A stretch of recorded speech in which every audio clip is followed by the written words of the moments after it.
Yes, guys, what's going on? Welcome to AdamMcKola TV. I am Adam. We are live. This is MUFC News Daily Live.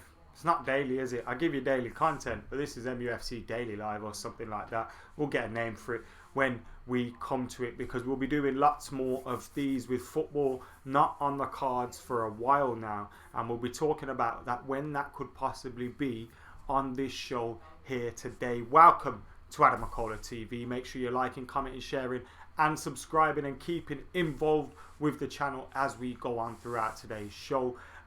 Remember as well, we are on the road to 75k and I can make it with your help, so get hitting that like button. I can see Regatale, BMW Racing, Sidearms, Ilya, Ems, Justin S, Muzamu, George, Jesse and Oz in the comments, so thank you for joining us today. Hope you guys are all doing well. We had an earlier video which was the Premier League Gazette that went out earlier on today, and we were talking about what could be the possibility for football.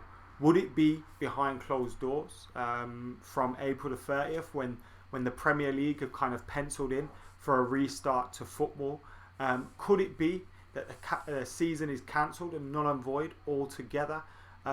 What's going to happen with the season? What's going to happen with the title itself, with the relegation zone, with the Champions League spots? There's so many questions, and today UEFA also postponed the Champions League final and the Europa League final indefinitely. So whilst the Premier League have set this date for April the 30th when we should return to action, UEFA aren't sure when they'll be able to do this Champions League and Europa League finals, so they've just pulled them out completely, and they're going to update as and when they can, because obviously this is a developing situation. This situation keeps developing. We don't know when football will actually return. As of yet, we're just kind of tinkering along, and we're going with this April the 30th date and all that. But today we've had some news from the PFA's Chief Executive, who's come through and gave some news in regards to what the players as an association are thinking, because obviously the PFA does represent all of the players. And what he was saying was that he feels like the season could go ahead behind closed doors. He didn't particularly say a date or whether that's from the April the 30th, but we'd take that as an assumption. And remember, assumptions are the mother of all fuck-ups. But we assume that he's talking about April the 30th. And what he's saying is that the players are keen to get football on behind closed doors, or even if it is behind closed doors. Now, in Premier League Gazette earlier on today, we were hearing from the likes of Glenn Murray, who was saying they don't want to play without fans. You were hearing from the likes of Joe Cole, who was saying if we don't get going again, just cancel the whole thing. And obviously, football itself, Premier League, the teams, they're all keen to get this season up and going again, because of the simple fact that, one, they want to get their games played. Two, financially, it's very beneficial for them. Is there a third one? Yeah, they just want to get the season done. They don't want any knock-on effects for next season. But it's very unlikely that's going to be with fans. And these guys coming out and saying that, look, the players are happy to go ahead without fans. At times like this, the world kind of needs football, and maybe we can provide a service. Now, it'd be interesting to see whether that would be allowed to go ahead, because there's many reasons why it wouldn't be given the go ahead. And we'll speak about the advantages and disadvantages of that possibly happening throughout today's show, as well as going through a lot more as well. So make sure you're keeping it liking, commenting, sharing and subscribing. And from today, you can join AdamMcKola TV as well and become a member by hitting that join button. You might want to check that out a little bit later on today. We got Abdi, who's watching from New York, 24. Everything is shut down. How will that work? Look at PSG's last game behind closed door. They were all outside the ground, says David Parkinson, bringing up again one of those things which will come into question. Robbie says South Africa's on a 21-day lockdown as of Thursday. And Regatale says the worst is yet to come. Can't really see the football coming back until the summer. It puts a strain on the police, who will be dealing with idiots who crowd outside. So those are some of the disadvantages that you have. Let's look at the advantages you have first. One, the season gets underway. We've all got some entertainment to help our sanity, all got some great stuff to make content about, but we've all got something to keep us sane. Football goes on. Yes, it's behind closed doors, but they'll get the season finished, and that's what we want to see. Secondly, the clubs will be fulfilling their obligations for TV money and sponsorship money and things like that, and they'll be able to pay wages to certain, and this isn't just Premier League teams, this is other clubs as well, that it will become an issue for the longer there's no football played. Thirdly, obviously you're not affecting next season, because if you can get the season wrapped up before June, July, with Euros now being taken out of the equation, you've got extra room to get the season finished, and then you can prepare for the new campaign. Obviously, what happens with things like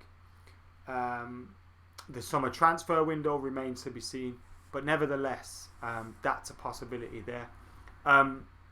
So those are all the good things that could come from it. TV money, sanity, we get entertainment, things start ticking over again. Football kind of begins to resume normality, although it's without fans. And the players are back out there. Now there's a lot of things that would have to go right for this to happen. One, they'd have to make sure all of their players, and this is something that's a huge negative to this, besides the fact that you might not get clearance from the police, because like we say, fans could crowd outside stadiums and things like that, and then you're taking up police resources. Secondly, you might not get the go-ahead from the ambulance and things like that, because despite the fact whether there's crowds or not, you need ambulances present at football games that are taking place. So they'd need some sort of presence there. Are the resources of the, the ambulance services and things like that, are they already being used up? So you've got to look at resources with police and ambulance services and things like that. Then you've got the issue with, again, fans potentially crowding outside the ground, things like that. Then you've got, so we know already some players have had it. So there's been an infection within clubs. Some players will continue to have it, their family members, their friends, etc. will have it. Now obviously if everyone's social distancing and everyone's locking off, that's fine. But if these players are then going out to play football, they have to make sure every single one of these players is tested and they don't have the virus. Secondly, they have to then ensure that none of these players are then going out and mixing. Obviously, we're likely to have kind of social distancing measures still in place, and if that's the case and social distancing is being enforced, then they're less likely to be going out. But there's still the possibility they could come into contact with people that aren't being. So how rigorous are these testings going to be? Are you going to be testing them every single day, every single week, every single match day, to make sure you're preventing the spread of this disease from outside football clubs or within playing staff and things like that? So then that becomes an issue. So I think whilst the PFA are confident and there's all this sort of, everyone's wishing for the season to go ahead, and I agree with that as well. I totally agree with that. I want the season to go ahead. As much as it's funny and things like that, and Liverpool not winning the league, United were actually improving. We were going somewhere. We were looking like we had a chance at 2 trophies. Potentially could have got Champions League football again. And just for sanity's sake, I want football back. We were all having a laugh and joke about Liverpool, but we all want football back. And I just don't see how they could make it happen, even behind closed doors, if these social distancing measures are in place.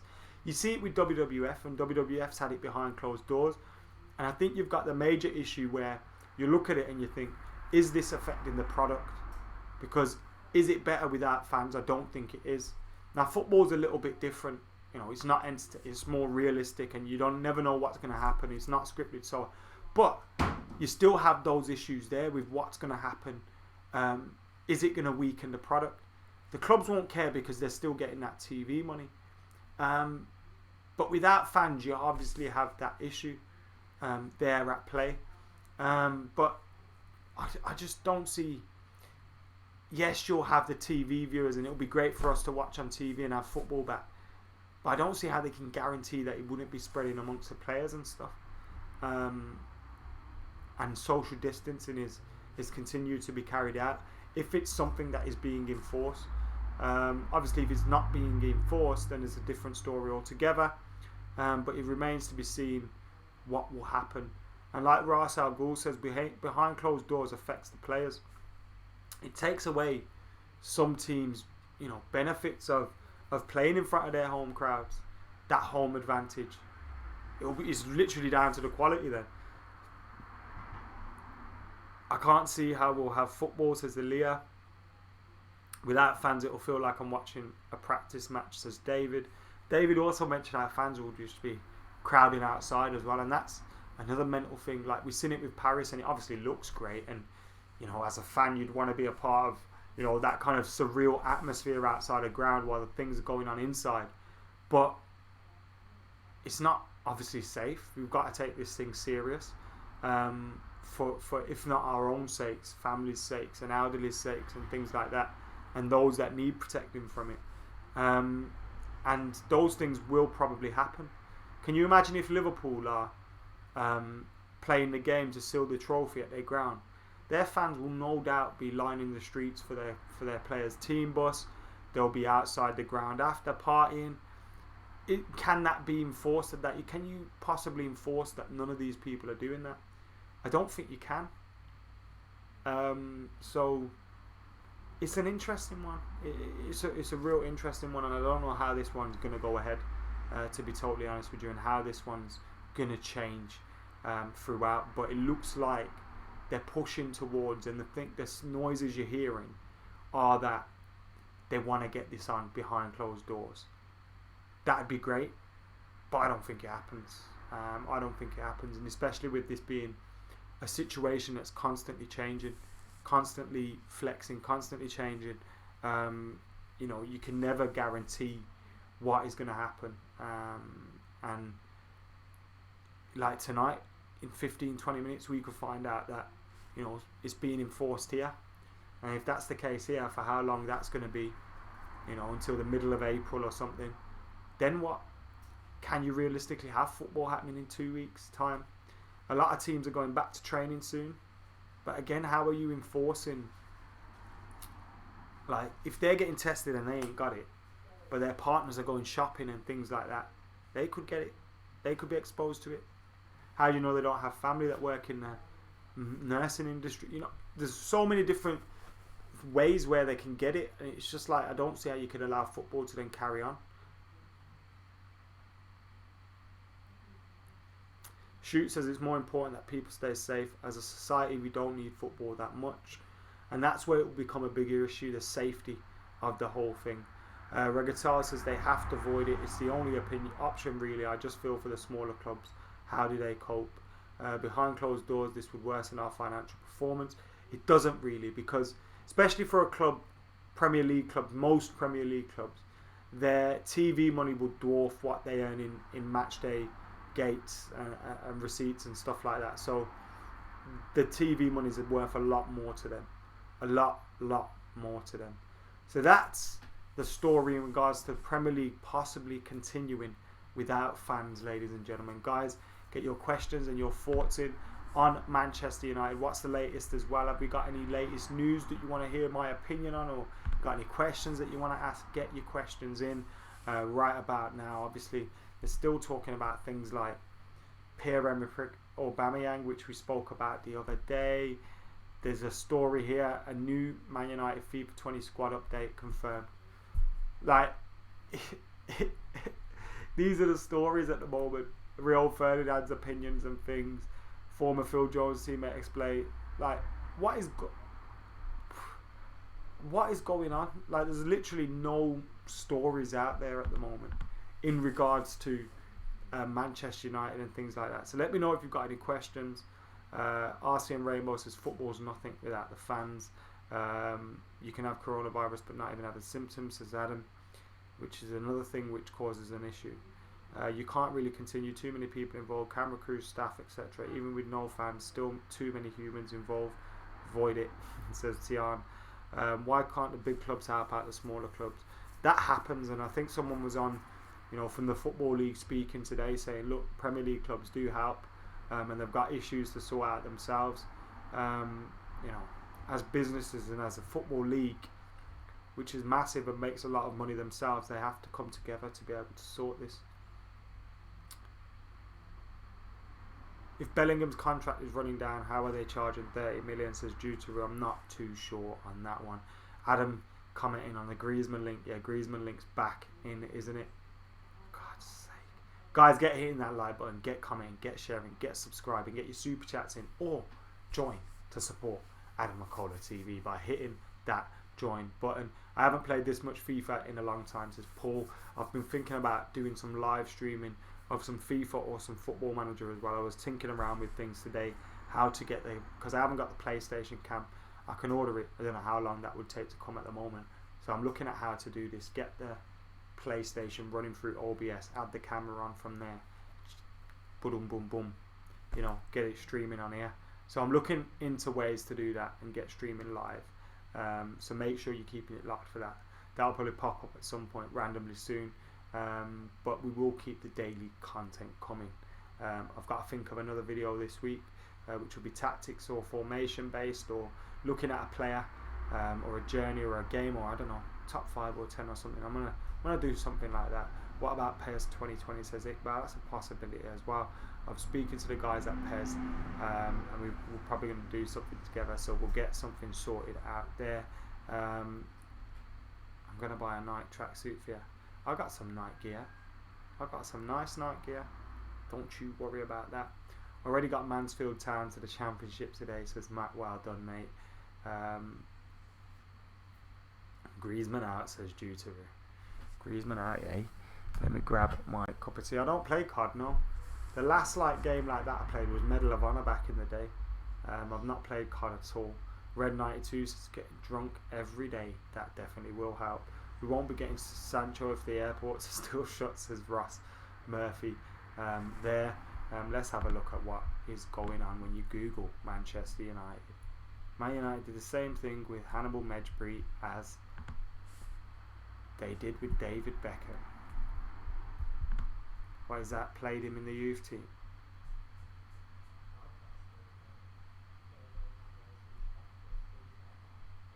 What the fuck?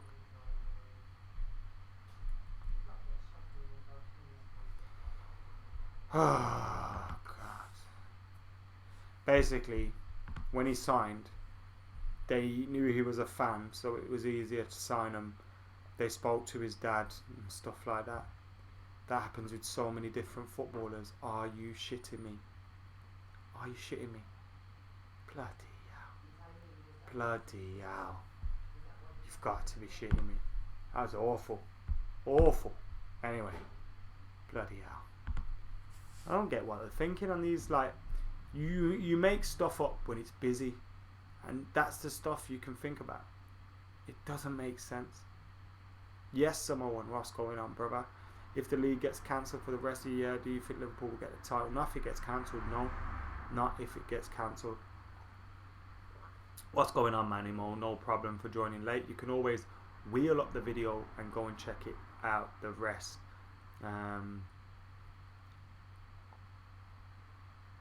Your dissertation deadline got extended. Cancellation of exams and all sorts going on, isn't it? It's a madness right now for everything. Not just football, when you think of uni, work for people, the food industry, the nursing, everything's on a madness at the moment, and it's not just affecting one place. Normally you have these issues that affected one place, and then no one really cares about it because it's not them. But this has affected everybody. Everybody. It's nuts. It's nuts. We're all in this together. Maybe it will give people a little bit of humility, make people realise how we're not invincible. We do need each other. People that do the smaller jobs in life are important. Look how shit was shut down if we don't have people that work in Asda and places like that. Appreciate them fuckers. 30 years, still no title. I'm all good, Paul at the moment. Just got to try and keep thinking of ways to make new content and keep this going and keep things ticking along. We've got daily content on Full Time Devils, daily content on AdamMcKola TV. So I'm just trying to think of all that stuff at the moment to keep myself sane. So yeah, that's what I'm trying to do at the minute, and hopefully help keep you guys a little bit sane in the process. Matt, what's going on, mate? Hope you're doing well. Paul says all TV channels at 8:30 will be took over by Boris Johnson. Yeah, his ugly mug will be on everyone's screens at that time. I won't watch it. I'll just be finishing this and, you know, checking out or whatever, not what else, but I'm not going to watch it. I'll check out what he said later in the tweets. I'll react via Twitter. But I think if we do go on lockdown or self-isolation is enforced, people need to relax a little bit. Just relax. Don't panic. Don't panic. It's all good. Everything's going to be alright. Look after your parents, your grandparents, your peeps them. Everything's going to be fine. People are going nuts out here because McDonald's is shutting and shit. It's going to be a few weeks, man. We'll get through it. If everyone acts sensibly. Be a few weeks. Look after your folks that need it though. Imagine that first weekend when we can all go move out, the sunlight, the early morning coffee, the morning walks, fresh brew, looking forward to match day live. Mate, I can't wait until we're back at Old Trafford. It's going to be absolutely nuts, isn't it? And that is a good way to, like, you know, close out this video. He's talking about when this shit ends, it's going to be amazing. When this shit ends and we can go to the game, have a beer, watch the football, celebrate goals, moan about losing, celebrate winning, despair at drawing, fan cams reaction, chatting on here, all that good stuff. Oh, it's going to be so good when it returns. Cannot wait for football to be coming back, that's for sure. And guys, while it's not here, I am going to be keeping you guys sane, hopefully by trying to make more content for you. So make sure you're keeping it locked. And as you can see, we're trying to up the levels here on AdamMcKola TV, do new things, try new things. Even got like a moving little thing below my face now, that moves and shit, you know what I mean? We're trying new things out, so make sure you're keeping it locked. Subscribe to the channel to support. Join the channel if you fancy it. Make sure you're getting your comments in. Share this video, like this video. But for now, guys, I'm going to get out of here. But make sure you're staying healthy, washing your hands, washing your ass, looking after your mum and your dad and your grandparents. And for now, I've been AdamMcKola. We are in lockdown, but we're going to get through this. See you later.